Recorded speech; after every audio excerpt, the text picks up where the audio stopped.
इन videos के लिए channel को सब्सक्राइब करके बेल आइकन और ऑल नोटिफिकेशन पर क्लिक करें ताकि आपको मिले हर अपडेट सबसे पहले।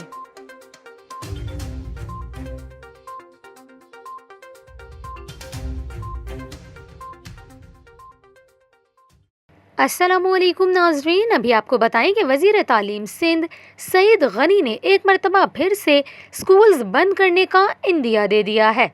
सईद गनी ने कहा, जिन स्कूल्स की तैयारी नहीं है वो कुछ अरसे स्कूल्स बंद रख सकते हैं।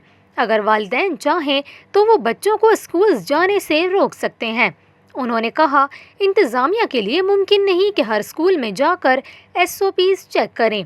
वालिदैन इस हवाले से SOPs को खुद चेक करें। सईद गनी ने कहा, स्कूल्स में 50% बच्चों को हाज़िरी की इजाज़त होगी।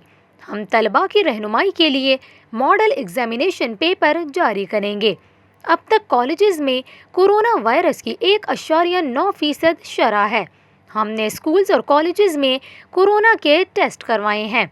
वज़ीर तालीम सिंध सईद गनी ने कहा, 1 फरवरी से पूरे मुल्क में तालीमी इदारे खुल गए हैं, लेकिन अगर दोबारा केसेस बढ़े तो मजबूरन स्कूल्स बंद कर सकते हैं। बतौर वज़ीर चाहता हूँ कि महकमा तालीम बेहतर हो। सईद गनी ने कहा, हमारे पास तालीमी इदारों का मुकम्मल रिकॉर्ड मौजूद है।